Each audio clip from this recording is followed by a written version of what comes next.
Bonsoir à tous, il est 19h, voici les titres de notre journal.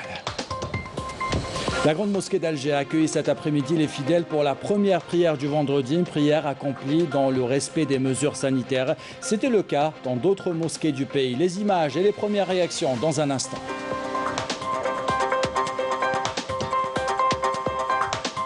Les cas de contamination au coronavirus ne cessent d'augmenter dans notre pays. Une forte pression est exercée sur les hôpitaux. Certaines écoles à Oum-le-Bouakhi et à La Rouate ont décidé de fermer pendant 14 jours pour préserver la vie des élèves.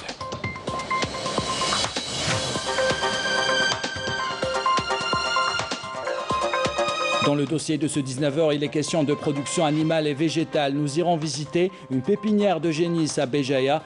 À Biskra, nous verrons pourquoi un complexe d'élevage de volailles a décidé de construire un abattoir pour assurer toutes les étapes de transformation.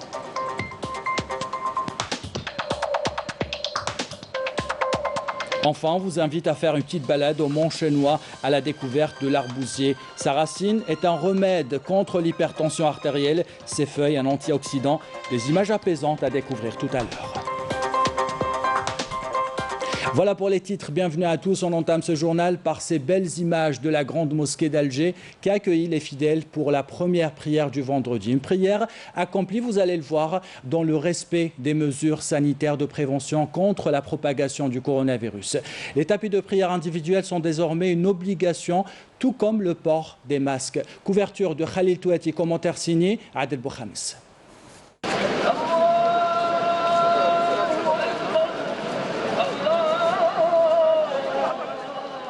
Une semaine après l'ouverture de Jama' al-Jazair, les Algériens ont pu accomplir la première prière du vendredi dans la troisième plus grande mosquée au monde.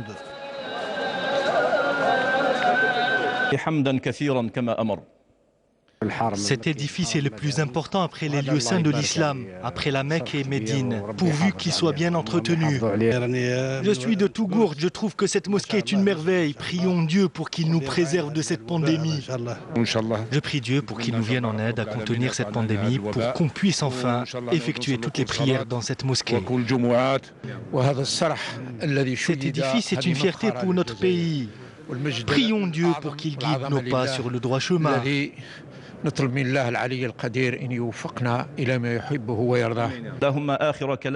première prière du vendredi à l'ère du Covid s'est tenue dans le strict respect par les centaines de fidèles des mesures barrières. C'est une fête pour les Algériens qui effectuent à nouveau la prière du vendredi dans cette salle de prière inaugurée par le Premier ministre sous l'égide du président de la République, en attendant l'inauguration de l'ensemble de la mosquée. Cet édifice culturel et civilisationnel. Aujourd'hui, ce qui fait plus chaud au cœur, c'est de voir les fidèles respecter toutes les mesures de prévention. Ils étaient à la hauteur de nos attentes. Le corps médical et les organisations sanitaires s'attendent à ce qu'il y ait une deuxième vague de cette pandémie. Il faut donc faire preuve de la même vigilance observée par le passé. Pourquoi pas plus que cela soit au niveau des mosquées et en dehors des mosquées.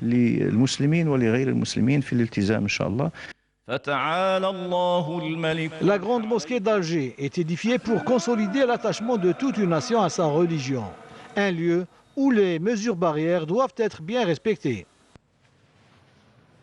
Même ambiance dans les mosquées ouvertes aux fidèles, où la prière du vendredi a été accomplie dans le respect de plusieurs conditions. Tapis de prière individuel, distanciation physique, port du masque. Raouf Hamouche a visité pour nous la mosquée de Bni Oueltilane à Alger. Reportage. Cet appel à la prière du vendredi, tant attendu depuis plus de 8 mois, retentit enfin. Au grand bonheur des fidèles, à l'instar de Jafar, qui a patiemment fait la queue pour rejoindre la salle de prière de la mosquée, tout en respectant les mesures barrières. C'est une prière très importante et ça nous fait énormément plaisir de revenir à nos mosquées et de prier. On espère que Dieu, Inch'Allah, va nous épargner de cette épidémie. Masques, gel hydroalcoolique, tapis de prière individuels placés de manière à respecter la distanciation physique. Les gestes barrières ont été adoptés. Covid-19 oblige, ces mesures ont pour objectif d'endiguer la propagation du virus. Même, il faut respecter la distance entre les gens dans la prière, dans la mosquée. il faut respecter toutes les mesures qui sont proposées pour nous. Dieu merci que Dieu a fait que l'ouverture de cette mosquée se fasse dans les bonnes conditions que vous voyez. Et ceci fait que les choses se sont bien passées. À l'instar de toutes les mosquées du territoire national, la mosquée El-Wal Tilani de Tilimli a respecté à la lettre les recommandations du ministère des Affaires religieuses et des Waqf, afin d'éviter de faire de ces mosquées des clusters. Voilà pour ce reportage réalisé dans la mosquée El-Wal Tilani, dans le quartier de Tilimli à Alger. Le respect des mesures barrières est extrêmement important car, comme vous le savez, le nombre de cas de contamination connaît ces derniers jours une augmentation certaine. 631 nouveaux cas confirmés de coronavirus, 266 guérisons et 13 décès ont été enregistrés ces dernières 24 heures en Algérie. Plus de détails avec le porte-parole du comité scientifique de suivi de l'évolution de la pandémie de coronavirus, le docteur Jamal Fourar. Les principaux indicateurs enregistrés au cours de 24 dernières heures sont les suivants. 631 nouveaux cas, 635 nouvelles hospitalisations, 266 patients guéris, 59 patients en soins intensifs et 13 décès. Avec la notification de 631 cas au cours de 24 dernières heures, l'incidence au cours des 24 dernières heures est de 1,4 cas pour 100 000 habitants, sachant que 23 wilayas n'ont pas déclaré de cas durant les 24 dernières heures, 11 wilayas ont déclaré entre 1 et 9 cas, et 14 wilayas ont déclaré 10 cas et plus. Pour ce qui est des nouveaux décès enregistrés au cours des 24 dernières heures, leur nombre est de 13 nouveaux décès, rahimahumullah. Pour ce qui est des nouvelles hospitalisations, leur nombre est de 635 nouveaux patients. Les patients guéris à ce jour, selon les différents protocoles, leur nombre est de 41 510, dont 266 patients guéris au cours des 24 dernières heures. Pour ce qui est des soins intensifs, nous avons actuellement au niveau de nos hôpitaux, au niveau national, 59 patients en soins intensifs, c'est-à-dire 59 patients intubés. Et pour terminer, nous exhortons toujours notre population, surtout cette période critique avec l'augmentation des cas, de rester très vigilante, de respecter les règles de prévention, notamment l'hygiène des mains, la distanciation sociale et le port de masque obligatoire en tout lieu et en toutes circonstances. Je répète, le port de masque obligatoire en tout lieu et en toutes circonstances. Et on vient de le voir, la situation est inquiétante, le nombre de cas ne cesse de grimper. Premier responsable, la négligence des gestes barrières. Première conséquence, les hôpitaux sont débordés et le personnel soignant signale que les cas recensés récemment sont souvent de la même famille, des personnes qui ont été contaminées dans des mariages ou dans des enterrements. Reportage de Sonia Gassi, commentaire signé Abdelmajid Benkassi. Je suis à l'intérieur du service Covid-19. J'ai accompagné ma mère qui est gravement atteinte.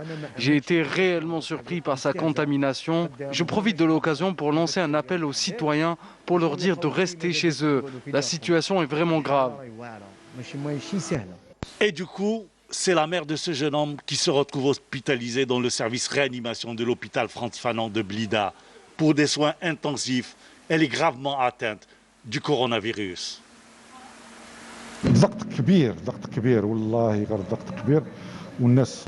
Il y a réellement une grande pression. Les gens ne sont guère conscients. Nous avons tout fait pour les sensibiliser, mais rien à faire. Vous savez, la majorité des gens hospitalisés viennent de la même famille. Souvent, ils avaient assisté à des mariages ou à des enterrements. Juste après, ils se retrouvent atteints. Nous sommes désemparés. Il faut que les gens prennent conscience et soient disciplinés.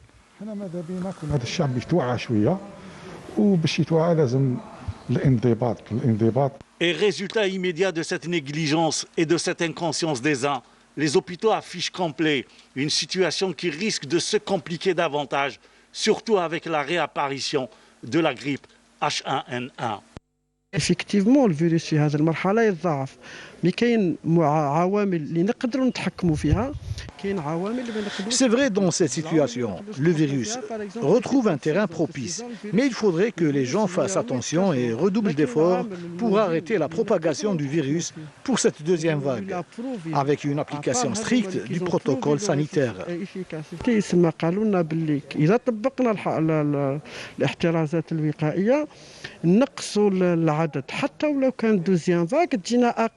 S'il y a de la négligence, le nombre de personnes atteintes va grimper. Et bien sûr, le taux d'occupation des lits va augmenter aussi.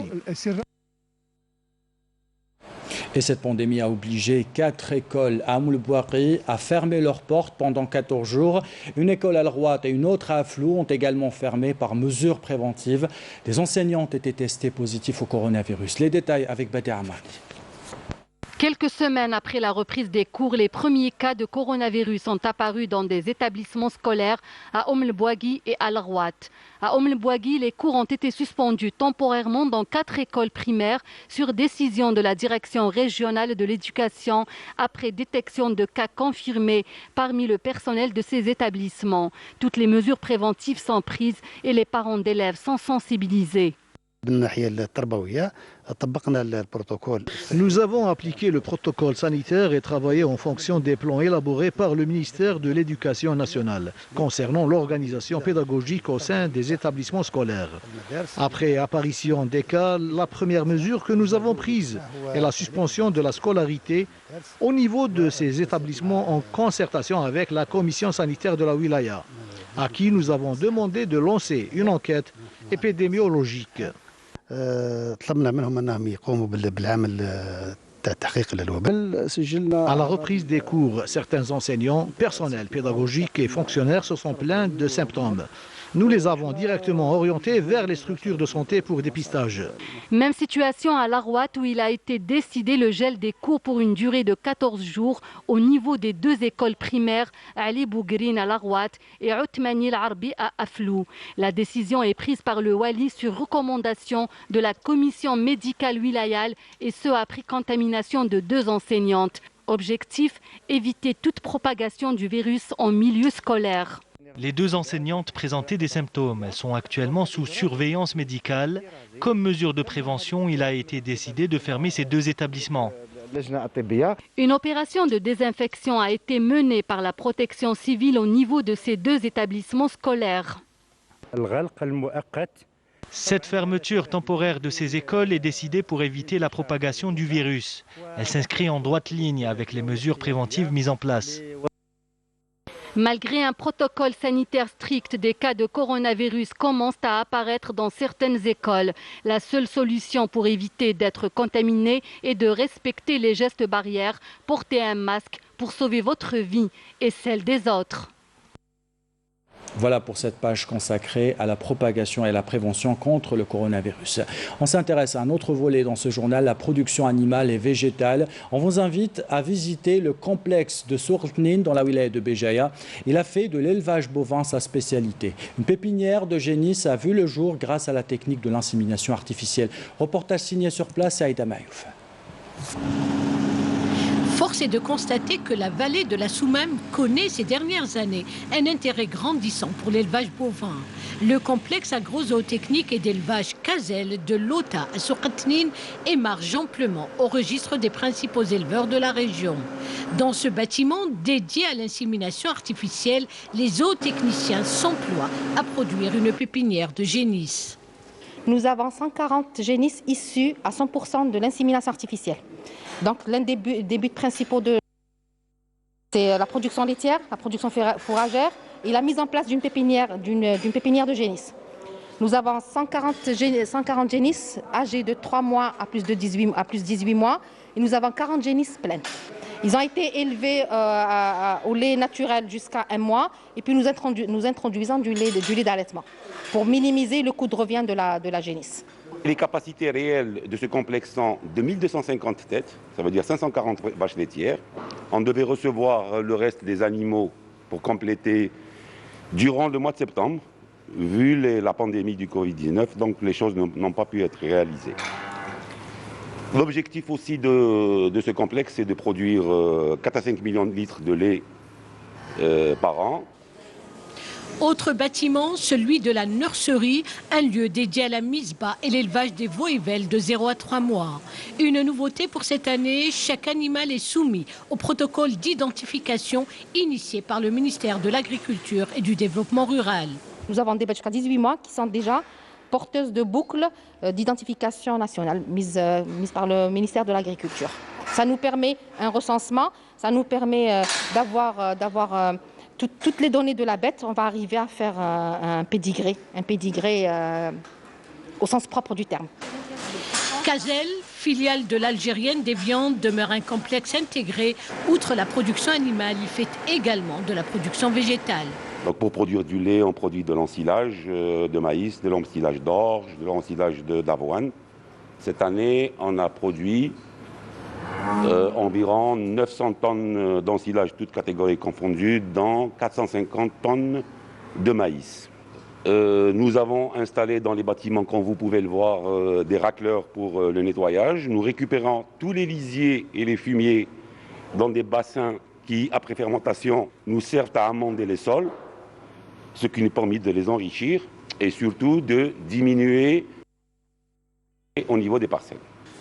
À Béjaïa, la stratégie pour augmenter la production laitière et outre l'élevage repose sur le renforcement de la production fourragère et les autres activités liées à la filière. Et de Béjaïa à Biskra, où il est question d'élevage de volailles. 200 000 poules sortent de l'exploitation qu'on va découvrir chaque semaine pour réduire les coûts de production et proposer des produits à prix concurrentiel. Un abattoir moderne est en construction pour assurer sur place toutes les étapes de transformation. Amel Barba. 200 000 volailles, c'est ce qui est produit chaque semaine dans ce complexe d'élevage de Biskra. Une capacité importante assurée grâce à des techniques modernes adoptées dans cette structure avicole qui s'étend sur une superficie de 210 hectares. Les œufs sont disposés quotidiennement dans la couveuse et conservés ensuite dans des chambres froides pour une durée déterminée. Nous les plaçons par la suite dans des incubateurs pendant 18 jours, tout en respectant des conditions strictes. Ce projet fait l'objet de l'extension de ses activités avec la réalisation d'un abattoir moderne dont une partie de la production est destinée au marché africain et une autre au marché local. C'est une structure qui dispose de plusieurs espaces pour assurer toutes les étapes d'abattage, de découpage, de transformation et de conservation. Elle compte une capacité de 100 000 volailles par jour. C'est une évidence.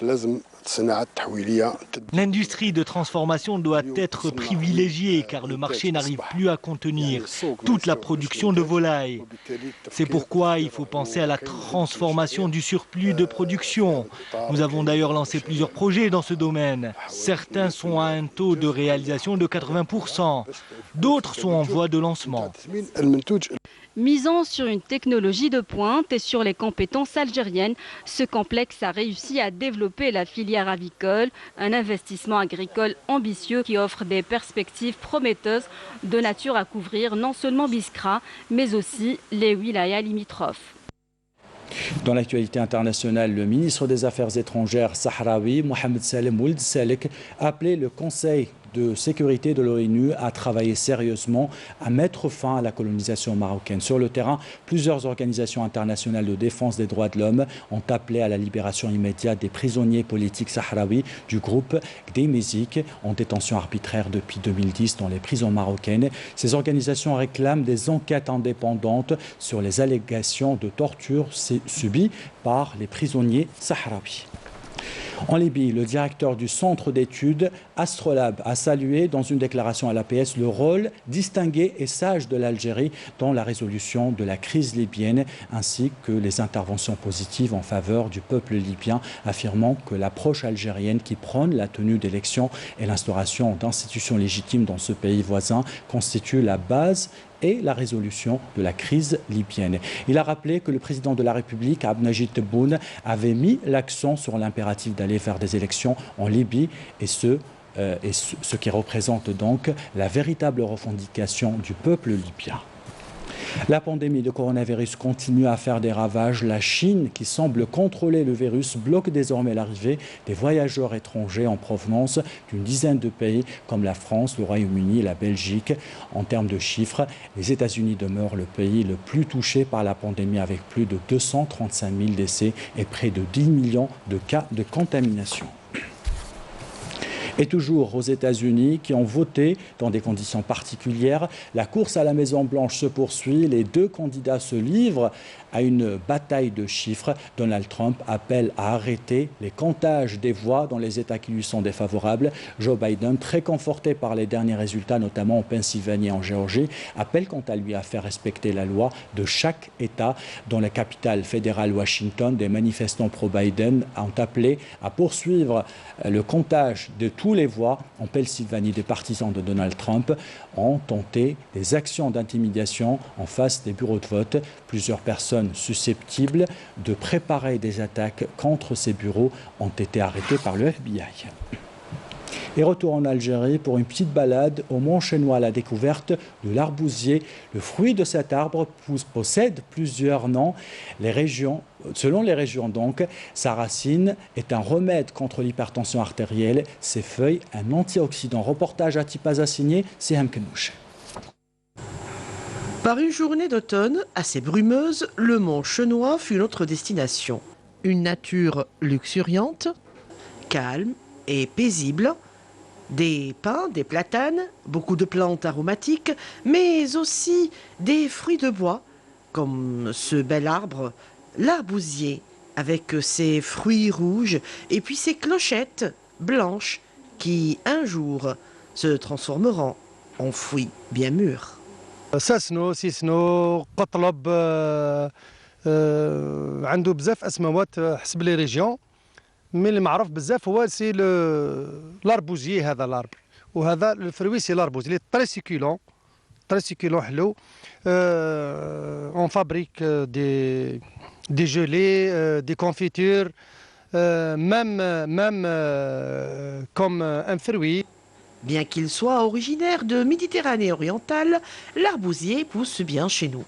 Discret, les hauteurs lui conviennent. Il peut atteindre jusqu'à 12 mètres de haut. C'est un fruit astringent.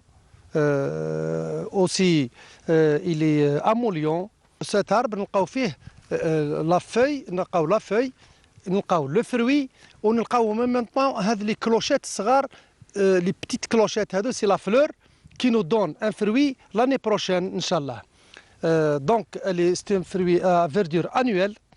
On utilise le fruit, la feuille, la fleur, les écorces et aussi on utilise le bois dont on fabrique des petites cuillères en bois, etc. C'est de l'art. C'est un fruit, c'est un arbre où il est très joli en plus.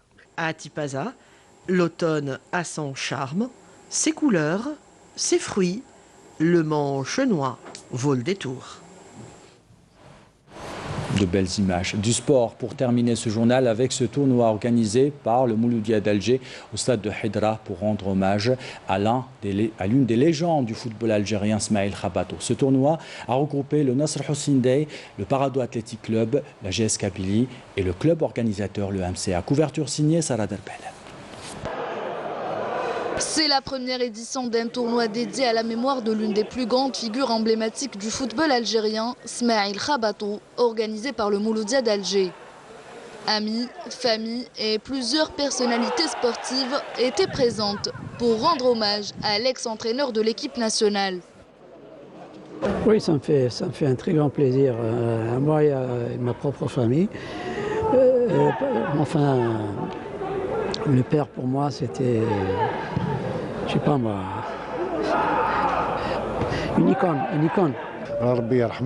Donc cette année on a commencé timidement, donc vu les conditions sanitaires du pays, mais nous comptons, ce sera une tradition à l'avenir, nous comptons que la prochaine édition aura une plus grande envergure, Inch'Allah. Il ne faut pas oublier qu'il a été entraîneur de l'équipe nationale et il a mis tout son savoir au profit des jeunes et du football national. Ami Smaïl, vous savez, c'est un homme extraordinaire, c'est un homme qui nous comprenait, qui savait travailler avec nous. Il avait toutes les qualités.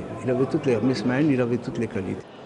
Ce tournoi a été également une occasion pour ces 4 clubs de renouer avec la compétition de manière amicale. C'est un tournoi, c'est bien pour la préparation, pour déjà chercher le rythme de la compétition. Comme on a vu, on a affronté une très bonne équipe de Paradou, connue, qui a toujours posé des problèmes à n'importe quelle équipe. Ils nous ont posé beaucoup de problèmes et ça nous a fait plaisir parce que quand même on face une équipe coriace, mais tellement qu'on voulait aller en finale et surtout que c'est nous qui ont préparé ce tournoi pour une grande personnalité du football national à la mémoire de Khabato.